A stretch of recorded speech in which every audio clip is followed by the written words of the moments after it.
आपण पाहत आहात जनता न्यूज एक्सप्रेस। प्रेस बंधुओं बहनों, ये प्रेस कॉन्फ्रेंस करने के लिए 6 दिसंबर का दिन हमने क्यों चुना, महाराष्ट्र में क्यों चुना, उसकी वजह है बाबा साहब डॉक्टर भीमराव अंबेडकर का परिनिर्वाण दिवस आज है और उनके द्वारा बनाया हुआ संविधान की हत्या जो हो रही है देश में, उसके लिए हमने सबसे उपयुक्त दिन ये चुना।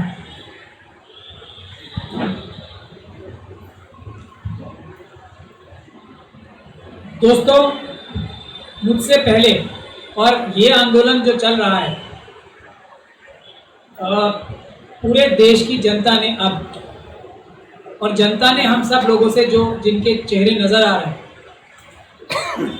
इस चुनाव में चोरी करने वाली मशीनों की खराबी को हम सबसे ज़्यादा पकड़ा, हम सबसे ज़्यादा इसको समझा और बहुत सारी चीज़ें हमें बताई, जिसको हमने अपने एक्सपर्टीज़ की वजह से, अपने एक्सपीरियंस की वजह से सजा के अच्छे तरीके से अदालतों के सामने और दुनिया के सामने रखा। तो इसलिए मैं सबसे पहले सलाम करना चाहता हूँ देश की जनता को, जिन्होंने इन मशीनों को पूरी तरीके से नकार दिया। और सबसे ज़्यादा बड़ा सलाम होना चाहिए मकारवादी जो गांव हैं, जिन्होंने ये मॉक पोल बैलेट पेपर के जरिए कराने का ऐलान किया। इसको उनको सबसे ज़्यादा हमें सलाम करना चाहिए। इससे पहले मैं अपनी बात रखूं, मैं उनको सलाम भी करता हूं, उनको मैसेज भी देना चाहता हूं आपके द्वारा कि जो काम उन्होंने किया वो बहुत ही इंटेलिजेंट या समझदारी वाला तो था ही, लेकिन पूर्ण रूप से संविधान के दायरे में था, कानून के दायरे में था।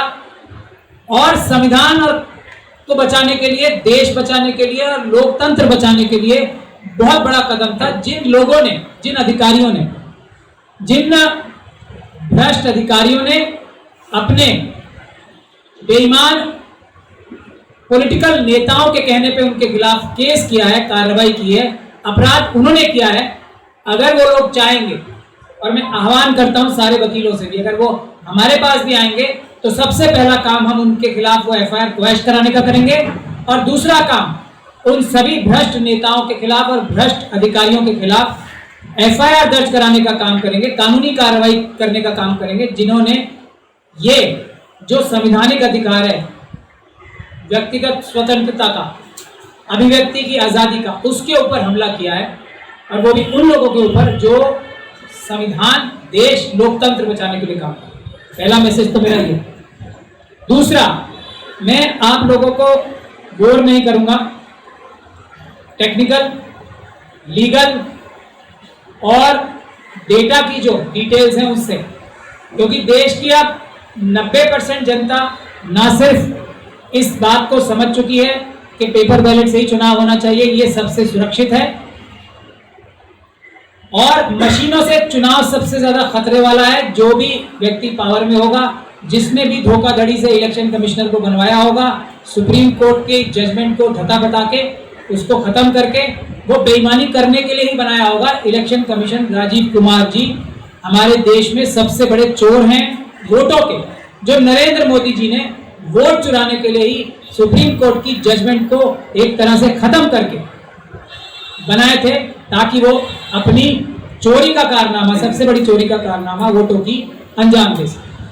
तो मैं डिटेल्स आज नहीं बताऊंगा। आज मैं आप लोगों को एक जो प्लान ऑफ एक्शन, क्या इस चीज को खत्म कैसे किया जाए, क्योंकि जानकारी तो हमारे इस तरफ भी बहुत सारे लोग बैठे हैं, सब लोगों ने मेहनत करके, और हम तो इसमें एक्चुअली जो मिशन सेव कॉन्स्टिट्यूशन आया है 5 जनवरी 2024 से आया। उससे पहले कोलसे पाटिल साहब ने, विकी बोरवाला साहब ने, मेरे फ्रेंड्स और भी बैठे हैं, पूरे देश में बहुत सारे लोगों ने, मेशराम साहब हैं महाराष्ट्र के, उन्होंने बहुत सारे आंदोलन किए। लेकिन इस सरकार की कान पे जूं नहीं रहेगी। उसकी भी वजह है। वजह क्या है? अगर किसी पॉलिटिकल पार्टी के पास, और जो खास तौर पे ऐसी पॉलिटिकल पार्टी हो जो संविधान खत्म ही करना चाहती है, जो अडानी, अंबानी, यूसुफ लुलू जैसे बेईमान जो अपने आप को बिजनेसमैन कहते हैं वो सब उनको सिर्फ पैसा कमाने के लिए सरकार चलाना चाहते हैं। उनके हाथ अगर कोई ऐसा तरीका लग जाए कि जनता वोट किसी और को दे और जीत फिर भी हो जाए, यानी कि जनता की आवाज को वो बिल्कुल खत्म कर सके, तो क्या वो किसी भी और आंदोलन को सुनेंगे? आप करते रहो आंदोलन। अभी नीचे एक और प्रेस कॉन्फ्रेंस हो रही है, उसमें क्या हो जाएगा? भीमा कोरेगांव वाले भी, कोलसे पाटिल साहब मेरे बराबर में बैठे, कितनी प्रेस कॉन्फ्रेंस, कितने आंदोलन हुए। ये सरकार जनता से क्यों नहीं घबराती है? जनता के आवाज से क्यों नहीं घबराती है? क्योंकि इसको जनता के वोटों की आवश्यकता ही नहीं है, मशीनों की आवश्यकता है। मशीनों से ये चुनाव जीते। तो दूसरी बात मैं ये कहना चाहता हूं कि ये जो मशीनें हैं, इनको हटा के बैलेट पेपर से दोबारा चुनाव कराना सबसे महत्वपूर्ण विषय है। और ये एक चीज हो गई तो कम से कम ये सरकार नहीं, जो भी सरकार आएगी वो जनता की आवाज से, क्योंकि प्रधानमंत्री जनता के नौकर, चीफ जस्टिस ऑफ इंडिया जनता के नौकर, चीफ सेक्रेटरी जनता के नौकर, आपके अभी फडणवीस साहब बने हैं चीफ मिनिस्टर, यहाँ पे हमारे हिसाब से धोखाधड़ी से बने, वो जनता के नौकर। जनता के नौकर अपने मालिकों से, जनता से डरना ही बंद कर चुके हैं। तो इसके लिए सबसे बुनियादी वजह यह है कि पेपर बैलेट से चुनाव शुरू कराना, ये एक मैसेज है। अब प्लान ऑफ एक्शन क्या? जब हम लोगों ने ये आंदोलन ज्वाइन किया 5 जनवरी से, और दिल्ली में हमने छोटी संख्या से शुरू किया, क्योंकि हमें इस बात का पूरा अंदाजा था कि दिल्ली में इंडिया गेट पे चुनाव आयोग के सामने, सुप्रीम कोर्ट के सामने आंदोलन करने से सरकार जो है पूरी तरीके से गोली चलाने से भी और हम पे टैंक चलाने से भी रोकेगी नहीं। तो हमने छोटे छोटे आंदोलनों के माध्यम से आवाज पहुंचाई, सुप्रीम कोर्ट के बाहर करके, इलेक्शन कमीशन के बाहर करके, पूरे देश में सड़कों वाला आंदोलन शुरू किया एक साथ। और अगर वो आंदोलन में, जो कोलसे पाटिल साहब ने भी कहा और आज हम लोगों ने एक प्रेस नोट भी जो आपको दिया, उसमें भी ये बात लिखी हुई है कि अगर ये ऑपोजिशन की पॉलिटिकल पार्टी जो भी जनता की नौकर है, वो भी, ये कांग्रेस पार्टी हो, एनसीपी, ये भी तो जनता की नौकर है। जैसे हम प्रधानमंत्री जी सवाल कर रहे हैं, ये भी तो नौकर है हमारे। अगर ये लोग अपनी नौकरी ठीक से करते, ऑपोजिशन पार्टी वाले अपनी ऑपोजिशन करने की, विरोध करने की नौकरी ठीक से करते, तो आज देश में नरेंद्र मोदी जी प्रधानमंत्री नहीं होते, बीजेपी की 50 सीटें मिली। वो नहीं किया। उसके बाद हरियाणा आया, हरियाणा की थोड़ी कहानी तो कोलसे पाटिल साहब ने बताई थी। एक कैंडिडेट हमारे पास बचा, उनकी पहली डेट पे हमने इतना अच्छा ऑर्डर लिया, जो भटकल चुनाव लड़े थे। मैं आपको दिखा भी देता हूँ वो ऑर्डर।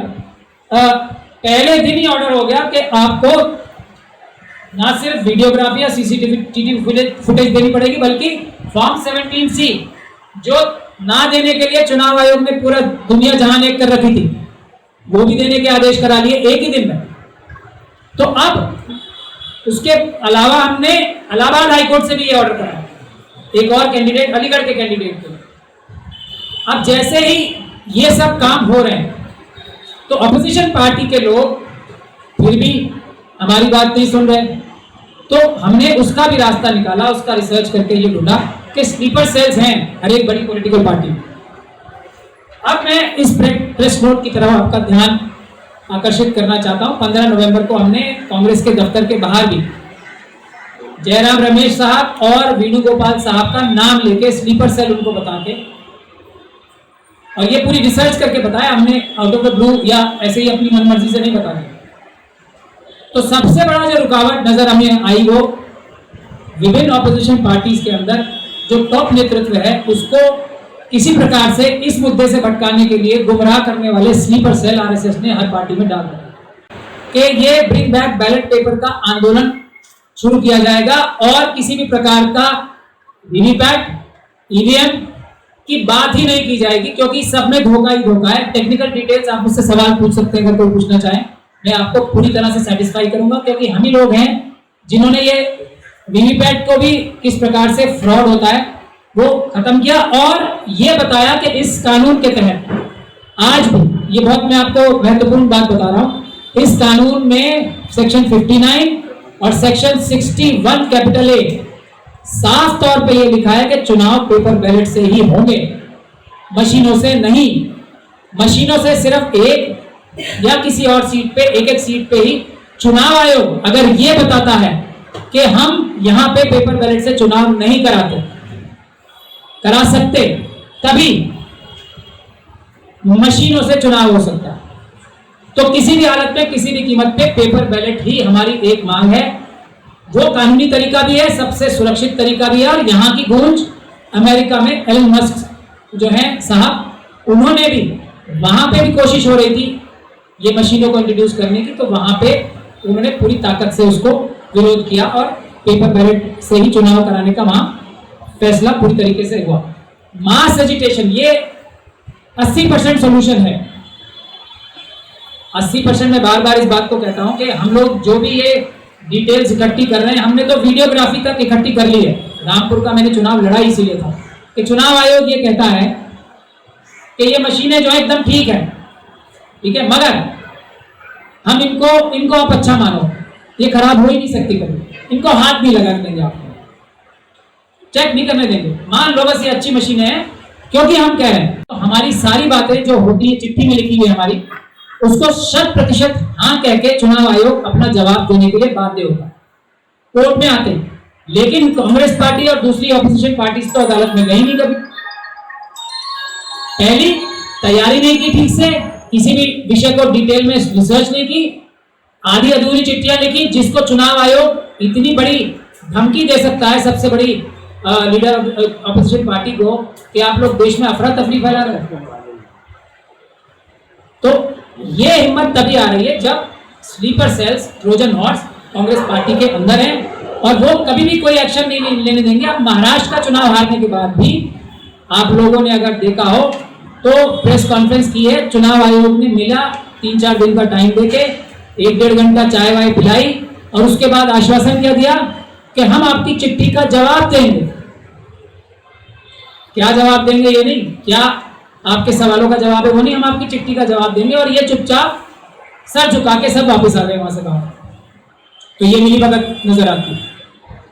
तो इसके लिए हमने ये आह्वान किया है कि अपोजिशन पार्टी से 15 नवंबर को हमने कांग्रेस पार्टी के दफ्तर के बाहर एक छोटा सा गैदरिंग की और उसमें इस नारे के साथ की कि स्लीपर सेल को दूर भगाओ और ये मशीनों को मार भगाओ, और राहुल जी, खड़गे जी, आप सामने आओ। उसका थोड़ा सा असर हुआ 26 नवंबर को, अलबत्ता लेट, महाराष्ट्र का चुनाव में बिल्कुल धांधली वाला रिजल्ट आने के बाद खड़गे जी ने ऐलान किया कि हम सड़कों पे आएंगे राहुल गांधी जी के साथ, लेकिन वो हो नहीं रहा। तो सिविल सोसाइटी ने, हम सब लोगों ने ये डिसाइड किया और सिविल सोसाइटी ने मिशन सेव कॉन्स्टिट्यूशन को ये जिम्मेदारी दी है कि फील्ड वर्क, यानी कि अदालत में कानूनी कार्रवाई और जो डेटा कलेक्शन की जो जिम्मेदारी है और स्ट्रेटेजी बनाने की, सभी लोगों को जो पूरे देश में आंदोलन कर रहे हैं उनको एक मजबूत एक जॉइंट एक्शन प्लान बना के उनको एक प्लेटफॉर्म पे लाने की जिम्मेदारी मेरी लगाई गई है। इसीलिए मैं देश की हर एक स्टेट की राजधानी में प्रेस कॉन्फ्रेंस कर रहा हूं ताकि सब लोगों को पता लग जाए, सब लोग इस आंदोलन को मिलकर लड़ें, क्योंकि ये एक अकेले की लड़ाई नहीं है, सबकी लड़ाई है। और हम लोगों का जिम्मेदारी मिशन सेव कॉन्स्टिट्यूशन की है कि सबको एक प्लेटफॉर्म पे ला सके। तो इस बुनियाद पर इलेक्शन कमीशन की इम्पीचमेंट की हम लोग चिट्ठी बनाएंगे और सब विपक्ष के मेंबर ऑफ पार्लियामेंट्स को देंगे, पॉलिटिकल पार्टीज को देंगे कि आप इम्पीचमेंट की तैयारी करें चीफ इलेक्शन कमिश्नर की। क्यों? उसकी सबसे बड़ी सिंगल एक रीजन जो काफी है वो ये है कि सुप्रीम कोर्ट में जो अप्रैल वाला जजमेंट आई है उसमें चुनाव आयोग ने झूठा एफिडेविट फाइल किया। वो एफिडेविट मैंने अपनी पिटीशन डाल के साबित कर दिया कि झूठा एफिडेविट किया था। सुप्रीम कोर्ट से जो राजीव कुमार जी झूठ बोल सकते हैं वो इम्पीचमेंट के लायक हैं। और इसीलिए ये जो देवा सायन साहब ने एक किताब लिखी है, इमरजेंसी न्यू इमरजेंसी, इस पे पूरा चैप्टर है एक मेरी उस पिटीशन पे और इन चुनाव में चोरी करने वाली मशीनों के खिलाफ। कि उस समय तो इमरजेंसी के बाद भी क्योंकि पेपर बैलेट से चुनाव हुए थे, फर्जीवाड़े वाली मशीनों से नहीं हुए थे, तो सरकार बदली थी। इस समय अगर पेपर बैलेट से चुनाव नहीं होंगे तो ये नई तरह की जो इमरजेंसी है, जो नजर भी नहीं, डिक्लेयर नहीं होती, नजर नहीं आती, महसूस होती है सिर्फ, उसमें अगर पेपर बैलेट से चुनाव नहीं होंगे, उसमें पूरा एक चैप्टर है। तो मैं चाहूंगा आपके दर्शकों से इस किताब को भी आप सब लोग पढ़ें। तो एक तो फिर इम्पीचमेंट की बात है, फिर एक चौथा पॉइंट हम लोगों का ये है कि जो फ्रॉड हुआ है वो अंडू कैसे होगा। अंडू करने का तरीका कानूनी भी है, और मैं फिर एक बार बोल रहा हूं कि हमने बहुत मेहनत की है, इसमें कोई शक और शुबे की गुंजाइश नहीं है। हमारी टीम ने, देवाशायन साहब ने और खास तौर पे प्यारेलाल गर्ग साहब ने, मेरे साथ जो मेरा पूरा ऑफिस जुड़ा रहा है, हमने दिन रात एक करके एक एक सबूत टेक्निकल, लीगल और डेटा वाइज जुटा लिया। किसी पॉलिटिकल पार्टी को, किसी को अगर हमसे कोई भी किसी भी मुद्दे पे क्लैरिफिकेशन चाहिए तो उनको कोई रिसर्च कमेटी, इन्वेस्टिगेशन एजेंसी बनाने की आवश्यकता नहीं है जैसे कांग्रेस पार्टी ने बना रखी है। हमारे पास आए, हम पूरा 100% पुख्ता हर पॉइंट को हम साबित कर देंगे कि ये मशीनें चोरी की हैं, फ्रॉडुलेंट हैं, गैर कानूनी हैं, इनसे धोखा ही धोखा होता है और धोखा हो रहा है। और हमने एक पुख्ता केस भी बनाया। तो 20% लड़ाई हमारी ये सारी मेहनत, और 80% जो इससे फायदा होगा वो पब्लिक पीसफुल आंदोलन से होगा। उसका भी मैं तरीका अभी आपको बताऊंगा। लेकिन अब हमने जो प्लान लीगल बनाया है वो भी मैं आपको बता दूं, क्योंकि ये मिक्सचर रहेगा, यही एक्शन प्लान। लोकसभा में 90 सीटों पे इलेक्शन पिटीशंस फाइल की गई है। एक बार हमारे संविधान में लिखा है 329 आर्टिकल में कि अगर एक बार इलेक्शन शुरू हो गया तो इलेक्शन को चैलेंज करने का सिर्फ एक तरीका है, इलेक्शन पिटीशन के जरिए, अदरवाइज वो किसी हालत में किसी कीमत पे रद्द नहीं हो सकता इलेक्शन। एक मशीन में पूरे देश में लाखों मशीनें इस्तेमाल होती हैं, एक मशीन में भी प्रोसीजर फॉलो किया गया है। चुनाव आयोग ये नहीं दिखा सकता। इस बुनियाद पर हम सारे केस जीतेंगे, जितनी भी इलेक्शन पिटीशन हम लगाएंगे, क्योंकि मैंने केस डाल के ये इंश्योर कर लिया है कि सारी सीसीटीवी फुटेज, वीडियो फुटेज मिलेगी, देनी पड़ेगी चुनाव आयोग को। तो अब चैलेंज कहां आता है, ये इलेक्शन पिटीशंस डलेंगी, फैसला कब होगा, 5 साल के बाद, जबकि दूसरे चुनाव हो जाएंगे। ये सबसे बड़ा अगर दूसरा मकड़जाल है। तो इसके लिए हमें आंदोलन की आवश्यकता है। आंदोलन होगा, हम लोग सुप्रीम कोर्ट के बाहर भी करेंगे, ये हमारा ऐलान है, और पूरे देश में आंदोलन होगा इस बात पे। मैं उसके बारे में अभी बताता हूं आपको इस पॉइंट पे कि जो कानूनी प्रावधान है सेक्शन फिर 86 में, इस कानून के तहत कि चुनाव के अंदर जो पिटीशन डलेंगी, चुनाव पिटीशन, वो 6 महीने के अंदर अदालतें खत्म करेंगी, ये कोशिश करेंगी। तो 6 महीने के अंदर इसके चुनाव की पिटीशंस का फैसला कराने के लिए आंदोलन की भी आवश्यकता है, और हम इस बारे में सिर्फ सुप्रीम कोर्ट में पिटीशन भी डालेंगे कि जब कानून ये कहता है, और फिर वो कोई भी किसी भी तरह का फ्रॉड करके इलेक्शन जीत जाए, वो तो 5 साल अपने पूरे करेगा ही, तो इसका कानून का फायदा क्या रहेगा। फिर तो ये इंसेंटिव है कि आप लूट मार करके इलेक्शन जीतो और एंजॉय करो फिर अपनी पद। तो 6 महीने के अंदर चुनाव के लिए आंदोलन, मतलब ये चुनाव की पिटीशन के फैसले के लिए आंदोलन करने के लिए हमें जनता की आवश्यकता है और पॉलिटिकल पार्टीज की आवश्यकता है। तो ये हमारा एक पूरा का पूरा एक फुल प्रूफ हमने जीतने का, एक जो हर मिशन में जीत भी तो नजर आनी चाहिए जनता को, तो वो जीतने का रास्ता ये है। साथ के साथ हम ये कहेंगे जो पेपर बैलेट लाने का आंदोलन भी चलेगा। अब इससे पहले कि मैं आंदोलन का खाका आप लोगों के सामने खींचूं, किस तरीके से करने का हम आह्वान कर रहे हैं, मैं ये बताना चाहता हूं आपको खुशखबरी। 90 से ज्यादा लोकसभा की कॉन्स्टिट्यूंसी में इलेक्शन पिटीशन पूरे देश में पड़ी हुई। अगर वो हमारी मदद लेंगे, हम कम से कम 6-7 पिटीशन हम करें, उसमें तो ये रिजल्ट आएगा जीतने वाला, मतलब चुनाव दोबारा करवाने वाला। तो 90 सीटों पे चुनाव रद्द हो सकता है लोकसभा से, अगर वो केस ठीक से लड़े जाएं और 6 महीने के अंदर डिसाइड हो। एक बात, हरियाणा में 17-18 हमारी, अभी तुलसी पाटिल साहब ने आपको डिटेल में बताया, हमारी पूरी कोशिशों के बावजूद भी सिर्फ 17-18 सीटों पे पिटीशन डली है, लेकिन वो 17-18 सीटें भी हरियाणा में सरकार गिराने के लिए काफी। महाराष्ट्र में अभी टाइम बाकी, 45 दिन अभी बाकी। अब तो खैर 35 दिन बचे हैं, 10 दिन हो चुके हैं। 35 दिन के अंदर अंदर मेरा ये दावा है कि जो सबूत मेरे पास है, हमारी टीम के पास है, उन सबूतों की बुनियाद पर 150 सीटें महाराष्ट्र के इलेक्शन रद्द हो सकते हैं। 150 सीटों की। मुझे कैंडिडेट से कोई सबूत नहीं चाहिए। अगर वो सबूत लाके कुछ एक्स्ट्रा देंगे तो उससे उनका केस और भी मजबूत होगा।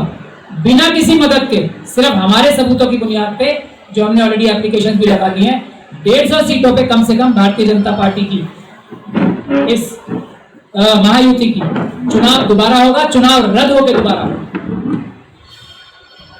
इतना बड़ा पोटेंशियल है जो हम आंदोलन कर रहे हैं उसका। तो इस आंदोलन के लिए हम सबको पूरी जान लगानी पड़ेगी, क्योंकि राजा की जान, राहुल गांधी जी ने ठीक कहा है, इसी तोते में है जो पीछे लिखी हुई, और कुछ नहीं है उसके पास। ये सब धोखाधड़ी है कि हमने 1500 रुपए बहनों को दे दिए, ये काम कर दिया, वो काम कर दिया, हमने हिंदू मुसलमान में लड़ाई करा दी, हमने मराठाओं के साथ लड़ाई करा दी, बाकी सबकी, हमने जाटों के साथ हरियाणा में लड़ाई करा दी। इससे कुछ नहीं हो रहा है। अगर ये अपनी बांटने की राजनीति करने में कामयाब भी हो जाते हैं तो कोई भारतीय जनता पार्टी को वोट नहीं देगा ना, किसी और को दे देगा। ये बुनियादी बात है। इनकी एक ही दांव है जिसको हमें खत्म करना है। मैं ये नहीं कह रहा कि ये अकेला दांव है, लेकिन इस दांव से मैं ये आखिरी बात भी क्लियर कर दूं टेक्निकल, ये जो वोटर लिस्ट में धांधली की है, वोट काटे और बढ़ाए हैं, इससे बहुत बड़ा फर्क पड़ा है, डेफिनेटली पड़ा है। लेकिन महाराष्ट्र की जनता ने, जैसे लोकसभा में जनता ने करके दिखाया था इम्पॉसिबल काम को पॉसिबल, क्या बीजेपी और आरएसएस के कार्डर वोट्स या जो उनसे इन्फ्लुएंस वोट प्लस 20% जो हेराफेरी होती है इन मशीनों के द्वारा, उन दोनों के टोटल को हराया था देश की जनता ने। कहां? लोकसभा के इलेक्शन। महाराष्ट्र में यह सबसे बड़ा डर था। बहुत बहुत शुक्रिया तुषार गांधी साहब आए, मैं बहुत स्वागत करता हूं। मैंने देखा नहीं था, मैं ध्यान उधर था मेरा, मैं माफी भी चाहता हूं। उनका महाजन भी आएंगे तो मैं चाहूंगा कि ऊपर आ जाए, नहीं तो मुझे अनकंफर्टेबल फील होगा। नहीं, अनकंफर्टेबल फील होगा। जो है वो कम ना पड़ जाए, ये धांधली वोट बढ़ाने की फर्जीवाड़ा करके। इस पर भी मैंने परसों एक एफआईआर डिटेल में बना के कर दिए, मेरे ट्विटर हैंडल पे आप लोग सब देख सकते हैं। उसकी भी हमने डिटेल रिसर्च कर रखी है कि किस प्रकार से ये वोटों की लिस्ट में, वोटर लिस्ट में हेराफेरी करने का इनका मोडस ऑपरेंडी क्या है, उसकी मैंने प्रॉपर एफआईआर कर दी है। मैंने एफआईआर मोदी जी के खिलाफ, अमित शाह जी के खिलाफ, राजीव कुमार जी के खिलाफ पार्लियामेंट स्ट्रीट पुलिस स्टेशन में ऑलरेडी कर रखी है, चुनाव में धांधली लोकसभा में करने के लिए। तो ये हमारा एक पूरा फुल प्रूफ प्लान है। अब इसको मैं साफ तौर पे बोल रहा हूं कि ये हमारी सारी मेहनत सिर्फ 20% काम आएगी, 80% जन आंदोलन करना पड़ेगा। उसके लिए मेरा ये प्रपोजल है। अब तो सीनियर लोग भी मौजूद हैं, अगर वो चाहेंगे तो इसमें और बेटर कर सकते हैं। मैं ये गुजारिश करना चाहता हूँ, कोलसे पाटिल साहब हैं, और कोलसे पाटिल साहब तो मिशन सेव कॉन्स्टिट्यूशन के पैटर्न भी हैं। मैं इन पे आंखें बंद करके भरोसा करता हूँ, क्योंकि रीढ़ की हड्डी है और इनके घुटनों में भी थोड़ी प्रॉब्लम है, ये मुड़ते नहीं। तो और गर्दन में भी, ये दोनों घुटनों और गर्दन में भी प्रॉब्लम है इनके बहुत बड़ी, और कमर में भी है। ये तीनों चीजें झुकती नहीं है। तो ऐसे लोगों की आवश्यकता है इस वक्त। तो हमारा ये गुजारिश है कि जो भी लोग ये मॉक पोल कराना चाहते हैं, जैसा हमारे बहादुर महाराष्ट्र के गांव वालों ने किया, मैं उनके साथ हूं। मैं वहां आने को तैयार हूं और मॉक पोल दोबारा कराने को तैयार हूं, और इस बार कोई रोक नहीं पाएगा, ये मैं यहां से ऐलान कर रहा हूं। मैं महाराष्ट्र को लीड लेने के लिए आह्वान कर रहा हूं कि आप गांव-गांव, कॉलोनी, शहर ये मॉक पोल कराओ, क्योंकि ये सबसे बड़ा आपका अधिकार है, जो आपका अभिव्यक्ति की आजादी का अधिकार है ना, वो कोई पुलिस, कोई सरकार छीन नहीं सकती। ये जो एफआईआर की है, ये भारतीय जनता पार्टी ने अपराध किया है, उन सारे अधिकारियों ने अपराध किया है। और अगर आप लोग, मैं आपकी कानूनी मदद कर रहा होता तो मैं इन सब लोगों को जेल भिजवाने का काम करूं। ये सीधी सीधी बात है। तो जहां जहां लोग कराना चाहेंगे हम लोग हाजिर हैं, हम आपको पूरी कानूनी मदद देंगे। ये आपको कराना ही चाहिए, बिल्कुल कराना चाहिए। हम देखेंगे भारत के संविधान के रहते, बाबा साहब के संविधान के रहते किसकी हिम्मत और मजाल है ये मॉक पोल कराने से रोके। आपको आरएसएस का एजेंट बताया, तो वो जो कर रहे हैं वो आरएसएस के कहने पे कर रहे हैं। अब आप इसको एनालाइज कर लें, ये वो अपने हाथ में कुछ नहीं। अभी वो मक्का मदीना से जाके अपनी सफाई पेश कर रहे हैं कि मैं काबे में बैठा हूं, तो मेरी बात पे यकीन करो। यही तो चुनाव आयोग कह रहे हैं। चुनाव आयोग क्या कह रहा है? मैं चुनाव आयोग हूं, मेरा भरोसा करो। वो काबे में बैठ के काम कर रहे हैं। यहां हम जिंदगी और मौत की लड़ाई लड़ रहे हैं, और वो कितनी बार काबे जाते हैं वो। और लोगों को भी मौका मिलना चाहिए ना। हर आदमी जो दोबारा जाता है वो किसी एक आदमी का हक कम करता है। तो इन लोग ये आरएसएस के एजेंट हैं, ये उलेमाए सू हैं। आज मैं कुछ और ज्यादा बोलना नहीं चाहता क्योंकि विषय भटक जाए। चुनाव आयोग जो हमारा संविधान और कानून है ना, चुनाव आयोग को शक भरी नजर से देखता है। ये बेस है कानून का। चुनाव आयोग की किसी बात पे नागरिकों को विश्वास नहीं करना है, ये हमारे चुनाव की सारी प्रक्रिया है। इसीलिए हर स्टेज पर कैंडिडेट्स का, पॉलिटिकल पार्टीज का एक नुमाइंदा या रिप्रेजेंटेटिव होता है। चुनाव आयोग चोरी तो नहीं कर रहा है ये देखने के लिए। आप लोग मैं आपसे गुजारिश करूंगा आप थोड़ा कानून इस बारे में पढ़ें तो आपको नजर आएगा। चुनाव आयोग को हम इंस्टीट्यूशनली, कॉन्स्टिट्यूशनली शक की नजर से देखते हैं। ये हमारा संविधान कानून कहता है, तो वो चुनाव आयोग ये बोलता है। मगर शुरू यहां से करेंगे हम। ये मुद्दा जनता के दिल के भी क्लोज है, और एक बार जब आंदोलन जोर पकड़ेगा तो उसमें दूसरी चीजें अपने आप ही आ जाएंगी। तो ये मेरी गुजारिश रहेगी।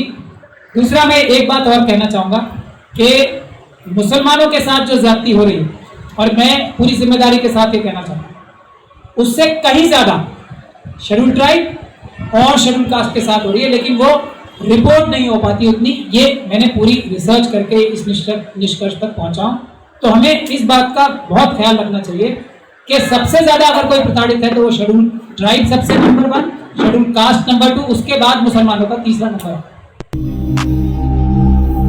अचूक बातम्या, निपक्षपाती विचार, अन्यायाविरुद्ध वाचा फोडणारे परखड विचारांचे सार्वभौम दैनिक प्रजासत्ताक जनता।